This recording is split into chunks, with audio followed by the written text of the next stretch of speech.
It's that time of year. It's time for Giant Monster Month.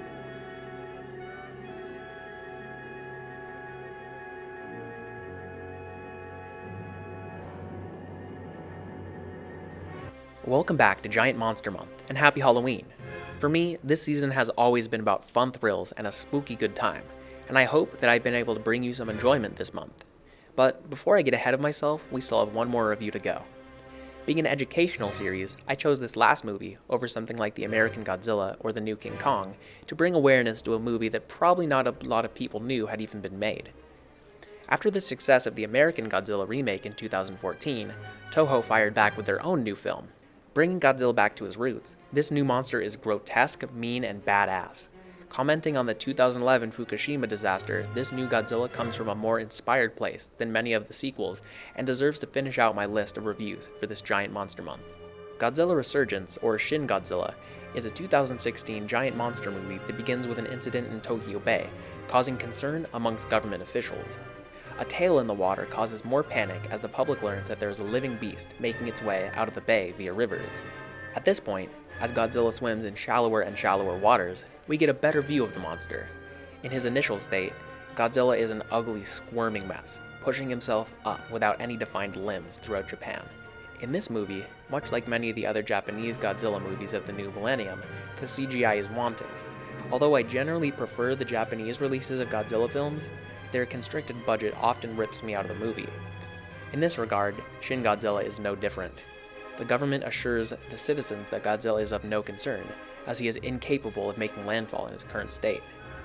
Thus begins one of the central themes of the movie, the government's inability to accurately respond to the crisis. Soon after this reassuring statement, Godzilla undergoes a transformation, enabling him to stand.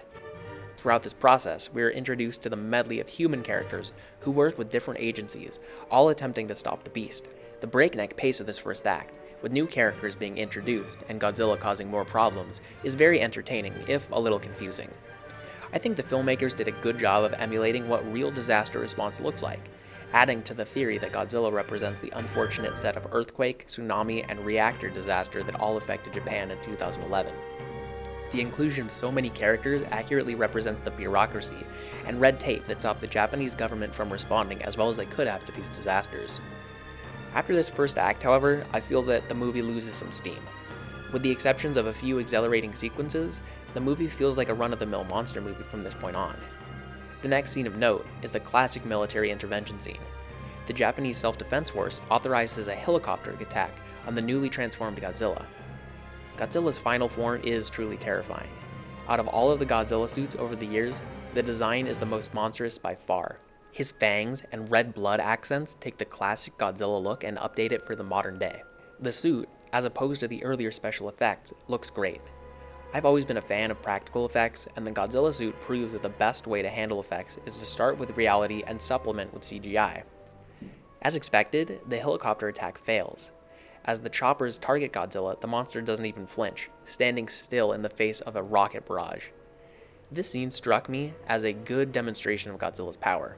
In past movies, Godzilla seemed to disregard the military. In this film, he almost mocks them.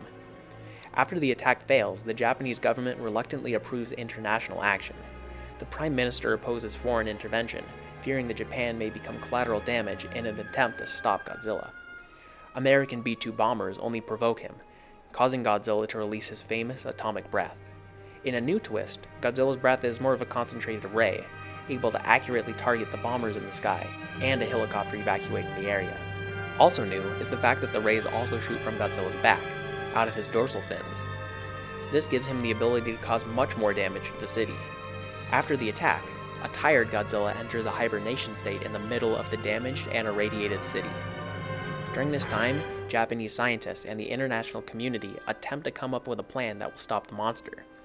Analysis of Godzilla's tissues reveal that his transformations were a result of his exposure to a new environment, meaning that he could continue to evolve with new experiences. One of these mutations is asexual reproduction, causing governments around the world to fear multiple monsters. This causes them to authorize the detonation of a nuclear bomb in Japan. Although Japan opposes this decision, they are powerless to stop the other countries and focus on evacuation. Unable to accept this decision, a group of scientists work on a plan to freeze Godzilla after determining that his blood has the ability to cool down the radioactive energy in his body. They speculate that filling Godzilla with enough blood coagulant would freeze the monster. Interestingly enough, this isn't the first Godzilla movie to include a coagulation weapon. In 1994's Godzilla vs. Space Godzilla, a hunter comes up with the same idea. Only a few hours before detonation, the scientists create enough coagulant to freeze Godzilla and successfully freeze the monster. Optimistically, the team and the government begin plans to rebuild Japan. I have mixed feelings about Shin Godzilla and probably haven't seen it enough times to give my full opinion of it. For one, I'm not a huge fan of the ending. Since Godzilla is immobilized, it feels like the threat is over. I understand that perhaps the message is that the international community and its love of bombs are just as dangerous, but having an inactive Godzilla still lessens the tension for me. Also, as I stated before, the best part of the movie is in the beginning. It would be nearly impossible to maintain the pacing of the first act for the whole movie, and I felt that that was a detriment to the film, because there were still exciting moments in the later acts. That being said, this was still the best attempt to vilify Godzilla in decades. While I personally enjoy the fun-toned movies more, I can appreciate that this movie returned to the series' roots, and did so much more effectively than any of the other sequels. This movie is now available on Blu-ray with both subtitles and an English dub. If you are a fan of the series, you should check it out. So ends Giant Monster Month 2017. I've really enjoyed sharing my love of monsters with you all, and I hope that you check out some of these movies and have a spooky and safe Halloween. I hope to be able to do this again sometime, and may upload other review series in the future. Happy Halloween.